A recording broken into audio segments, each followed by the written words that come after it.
आज हम स्टूडेंट्स इस वीडियो में क्लास 10th मैथ्स के लिए चैप्टर फर्स्ट से आने वाले बोर्ड एग्जाम में कुछ क्वेश्चन स्टडी करेंगे।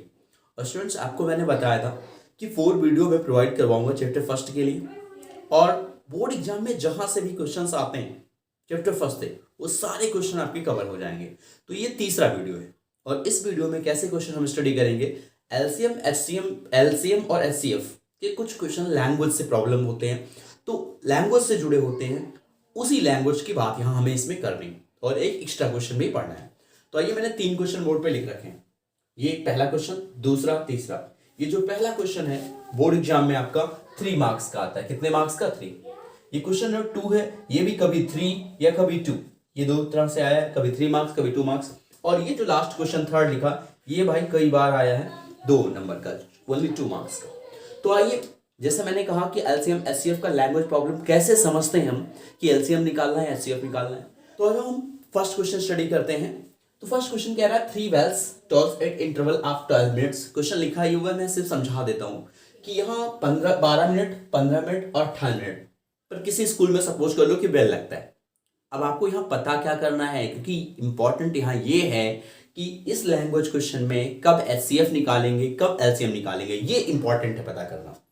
तो जैसे इसने कहा कि 12 मिनट बाद, 15 मिनट बाद, 18 मिनट बाद कहीं किसी स्कूल में बेल लगता है, तो ये पूछ रहा है कि कितने समय बाद तीनों बेल एक साथ लगेंगे। क्या बात समझ में आई?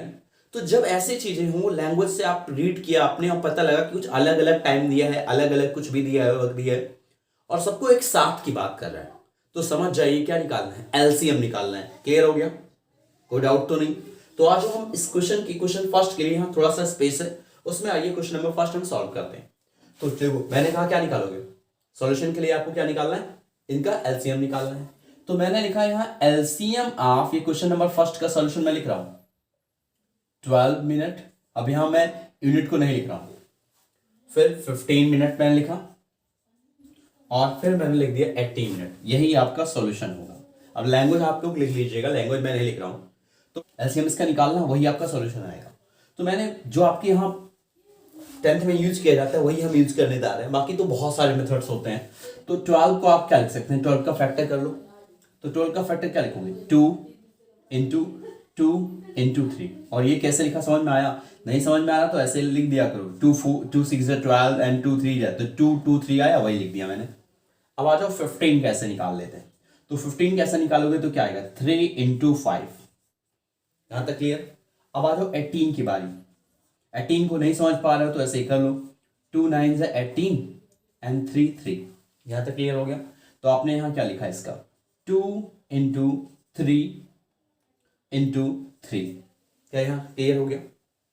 अब भाई जब आप एलसीएम निकालते हो, ये मैंने आपको समझाने के लिए लिखा, तो जो कॉमन होता है उसको क्या लिखते हो, एक बार लिखते हो।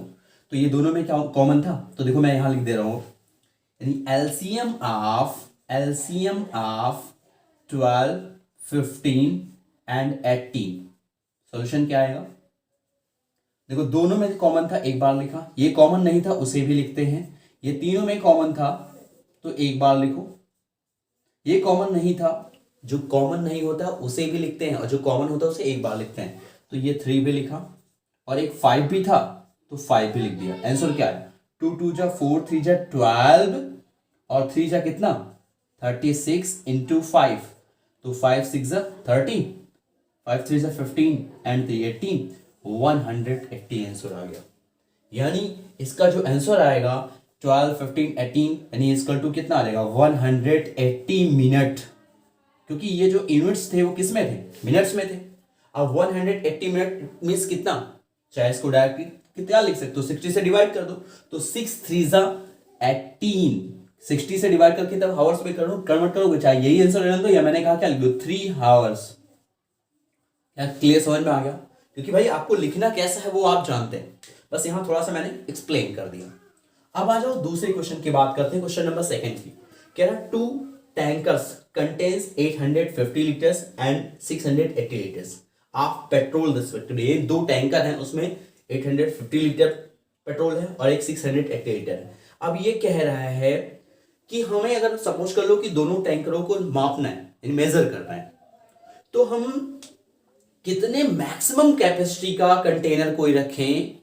समझ में आ गया? जैसे बाल्टी बकेट ले लिया, पानी भरा हुआ है, तो हम क्या ऐसा ले लें कि उससे हम पानी भरे ऐसे निकाल दें, पानी भरे ऐसे निकाल दें, मतलब 10 बार अगर भरा निकाल दिया तो पता लग गया कि हाँ ये 10 ग्लास है या 10 मग है या 10। समझ में आ गया? तो इसीलिए पूछ रहा है कि वो कितना मैक्सिमम कैपेसिटी का एक कंटेनर हो जिससे हम दोनों को मेजर कर सकें। समझ में आ गया? तो भाई इसको टुकड़ों में तो तोड़ोगे। जैसे यहां मैंने कहा कि जब तीन चीजें अलग अलग हैं और ये पूछ रहा है कब एक साथ होंगी, तो हमेशा यार तो उसको एलसीएम निकालो। अब यहां देखो बड़ी बड़ी चीजें हैं और ये पूछ रहा है कितने छोटे छोटे, मतलब एग्जैक्ट तरीके मेरे पास हो जिससे उनको मेजर कर सकें। तो जब छोटे की बात करें तो समझ जाओ एससीएफ। किसकी? एससीएफ। तो इसमें क्या करना है, क्योंकि 850 लीटर और 680 लीटर का कंटेनर था, तो मुझे कितने मैक्सिमम कैपेसिटी का कंटेनर बनाना है, यानी इससे छोटे का तो बनाना होगा, तभी तो इसको दोनों को मेजर कर पाओ साथ में। समझ में आ गया? तो भाई आ जाओ इसका एचसीएफ निकाल के देखते हैं। अब इसको इरेज कर दे रहा है, तो आ जाओ देखो हमें यहां जब इसका मैंने कहा भाई लैंग्वेज से ही आपको समझ लिया आपने कि इसका हमें क्या निकालना है, एचसीएफ निकालना है। तो आपने सीधा क्वेश्चन नंबर सेकंड के लिए मैं बात करने जा रहा हूं, फर्स्ट के लिए आपको बता दिया। आपने लिखा एचसीएफ, एचसीएफ ऑफ किस किस चीज का, 850 एंड 680। अब वो लीटर्स है, लीटर्स बाहर आप लिख दीजिएगा। तो आ जाओ इसके लिए हम कैसे एचसीएफ निकालते हैं वो भी बता दें। वैसे आप जानते होंगे, तो 850 कैसे भाई फैक्टर कर लो कहीं, ये मैं फैक्टर यहां कर रहा हूं, 2 4 जा 8, 2 2 जा 2 5 जा, फिर आ जाओ 2 से तो कैंसिल होगा नहीं, 5 से आपने कर लिया, 5 8 जा 40 और 5 5 जा 25, फिर 5 से करके देखो, 5 1 जा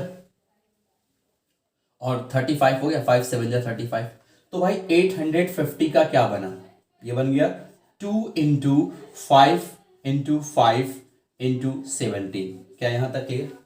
अब 680 का भी भाई ऐसे बना लो कहीं, 680 का, तो आपने लिखा 2 3 जा 6, 2 4 जा, फिर आपने लिखा 2 1 जा 2, 2 7 जा 14, फिर आपने किया 2 8 जा 16, 2 5 जा 10, फिर 5 से करोगे तो फिर 17 आ जाएगा।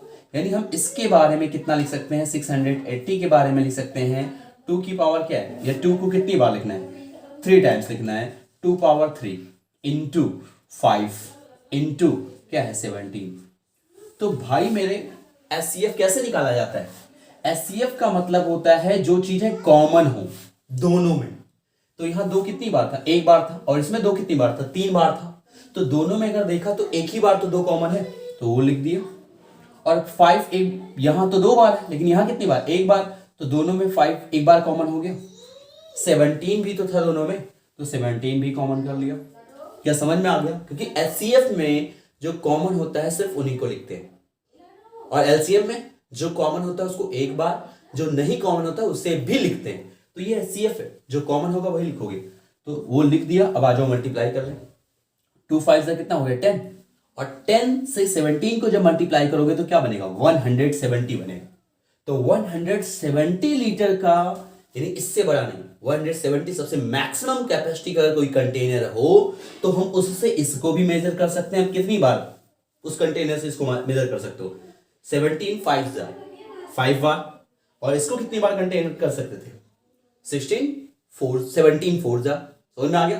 तो ये क्वेश्चन है। तो अब जो लैंग्वेज मैंने आपको समझाई उस लैंग्वेज को रीड करके आप अपने दिमाग से निकाल सकते हो, यानी ये फाइंड कर सकते हो कि कहाँ एचसीएफ निकालना है, कहाँ एलसीएम, क्योंकि ऑलरेडी एलसीएम एचसीएफ आप जानते हो, बस ये डिसाइड कर लो कि एलसीएम निकालना है या एचसीएफ। क्लियर? समझ में आ गया? अब एक जो सबसे इंपॉर्टेंट क्वेश्चन बच गया है वो ये है आपका क्वेश्चन नंबर 3। अब आ जाओ क्वेश्चन नंबर हम 3 स्टडी करते हैं। तो 3 क्या कह रहा है कि find the value of -1 power n plus -1 power 2n plus -1 power 2n plus 1 -1 power 4n plus 2 where n is any positive odd integer। n कैसा है, odd integer है। क्लियर हो गया? यानी n कोई इवन इंटीजर नहीं है। तो आ जाओ सबसे पहले एक चीज आपको मैं समझा दूं, क्या कि भाई जब पहले ऑड नंबर होता क्या है, अगर कहीं लिख दिया मैंने 2n प्लस 1, यहां तक क्लियर। अब n मैं चाहे ऑड लिखूं या इवन लिखूं, n की वैल्यू मैं कुछ भी लूं यहां, तो ये क्या आएगा, आपका ऑड ही आएगा। समझ में आ गया? तो क्योंकि n की वैल्यू चलो 1 ले लो, 1 क्या है, ऑड है, तो 2 1 जा 2 और प्लस 1 3 आ गया, नहीं आ गया? 1 n की वैल्यू 3 ले लो, 3 लिया आपने तो 2 3 जा 6 प्लस 1 7 आया। अब एक बार इवन भी लेकर देख लो, n की वैल्यू 2 ले लो तो 2 2 जा 4 प्लस 1 5 आया। तो एक बात दिमाग में बिठा लो, यहां जब मैंने ऐसे लिख दिया 2n प्लस 1, तो 2n प्लस 1 जो नंबर होगा n की वैल्यू में कुछ भी लूं, ऑड लूं चाहे इवन लूं, वो हमेशा ये क्या आएगा? ऑड आएगा। और एक और बात, अगर मैंने लिखा, देखो ये क्या इवन होता है, 2n मैंने लिख दिया तो यहां n बिलोंग्स टू, मैंने कहा नेचुरल नंबर, तो ये हमेशा क्या होगा? वो इवन ही आएगा। तुम n यहां चाहे ऑड लो चाहे इवन लो। तो मैं चलो एक लैंग्वेज पहले हम बता दूं इस क्वेश्चन के लिए। सबसे पहले एग्जाम में क्या लिखोगे? पहले लिखोगे, क्वेश्चन में थर्ड की बात कर रहा हूं, इसकी बात कर रहा हूं, तो आप लिखोगे वी नो, हम जानते, क्या जानते हैं, फॉर ऑल, ये फॉर ऑल कहलाता है, या हिंदी में लिखो आप, ऐसे लैंग्वेज में लिखो, for all n belongs to natural number, natural number. अब n बिलोंग्स, जैसे बहुत से बच्चे नहीं समझ पाए, तो n का मतलब, बिलोंग का मतलब नेचुरल नंबर, यानी n कोई भी नंबर हो जो नेचुरल नंबर हो। देन देखो यहां क्या होगा, 2n जो होगा वो हमेशा क्या होगा? इवन होगा। क्या ये बात समझ में आ गई? और दूसरी चीज 2n प्लस 1 जो होगा वो क्या होगा? ऑड होगा। अब यहां देखो मैंने क्लियर कर दिया कि n बस नेचुरल नंबर हो, चाहे यहां ये n ऑड हो या इवन हो, इससे मतलब नहीं लिखनी, ये पूरा क्या आएगा? इवन आएगा। और साथ में ये पूरा क्या आएगा? यहां n कुछ भी हो वो ऑड आएगा। तो अभी इस क्वेश्चन को निकालना था, तो आ जाओ मैं लिख रहा हूं। मैंने कहा कि यहां कुछ भी हो, सो -1 पावर n लिखा हुआ है, ये यहां तक क्लियर? तो इसने n को क्या कहा? ऑड है। मैं यहां लिखने जा रहा हूं, देखो ध्यान से, पहले यहां दिया है इफ n इज ऑड, अगर n ऑड है, सपोज करो n क्या है? ऑड है, तो ये बात भाई n ऑड होगा। तो एक और बात, -1 पावर जब भी ऑड नंबर होता है, ऑड, तो ये भी क्लियर करके उसको बता दो कि ये हम जानते हैं कि -1 पावर जब ऑड आएगा तो क्या होगा? ये हमेशा निगेटिव आएगा। और अगर -1 पावर इवन होगा तब क्या होगा? हमेशा पॉजिटिव होगा। ये क्लियर करके बता दो। अब हम ये लिखने जा रहे हैं, ध्यान से देखो ये क्या, कि -1 पावर n लिखा हुआ है और n क्या है? ऑड है, तो n ऑड है तो इसकी वैल्यू क्या आएगी? -1 आ गई। दूसरा जो था -1 पावर लिखा था 2n, 2n लिखा हुआ है ना, 2n, ये देखो, तो ये 2n क्या है? मैंने अभी बताया है, क्या कहते हो? इवन। तो -1 पावर क्या आ गया? इवन आ गया। तो इसका मतलब क्या? +1 आ गया ये। अब आ जाएगा फिर ये देखो, तीसरा जो था -1 पावर 2n प्लस 1 लिखा हुआ है। क्या लिखा हुआ है? 2n plus 1। तो 2n प्लस 1 मैंने अभी क्या बताया भाई? यहां ऑड होता है, तो आपने लिख दिया -1 पावर ऑड। और एक और बात, इससे कंफ्यूज मत होइए कि n ऑड हो या इवन, क्योंकि मैंने पहले ही क्लियर कर दिया, तो इसकी वैल्यू क्या हो जाएगी? -1। एक और बात, ये -1 पावर लिखा हुआ है 4n प्लस 2, तो देखो ये 4n है, क्लियर? अगर कोई कंफ्यूजन हो तो देखो मैं थोड़ा सा एक लैंग्वेज लिख दे रहा हूं, -1 पावर, इन दोनों में 2 कॉमन कर लिया तो क्या बचा? 2n प्लस 1 ही तो बचा। ये आगे क्या है? 2 ऑड है या इवन? 2 इवन है। इवन नंबर से किसी भी नंबर को मल्टीप्लाई करोगे तो क्या आएगा? इवन आएगा। तो यहां -1 पावर टोटल क्या हो गया? टोटल तो इवन हो गया ना, तो ये क्या आ गया? +1। तो ध्यान से देखो, आपने इसकी वैल्यू निकाली है। अब मैं इरेज कर दे रहा हूं, क्वेश्चन लिखा, क्वेश्चन आपने देख लिया, इसकी वैल्यू आपने क्या निकाली है भाई? -1 आई है। मैं देखो इसकी वैल्यू यहां नीचे लिख रहा हूं, और इसकी वैल्यू आपने निकाली, क्या आई? +1 आई। और इसकी वैल्यू क्या आई? -1 आई। और इसकी वैल्यू क्या आई? +1 आई।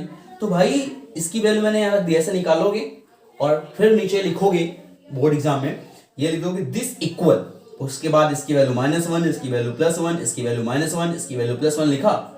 अब कैंसिल हो गया भाई, ये +1 है, ये -1, ये -1 है, +1 सब कैंसिल हो गया, आंसर क्या आ गया? 0। तो भाई इस तरह से आपके 3 क्वेश्चन हुए, 3 वीडियो ये लेकर के 3 वीडियो हो चुका, एक और वीडियो अपलोड कर रहे हैं। तो ये 4 वीडियो अगर आप वॉच कर लेंगे ना, तो आपके फर्स्ट चैप्टर से बोर्ड एग्जाम में जितने भी क्वेश्चन आते हैं वो सारे कवर हो जाएंगे। क्लियर हो गया?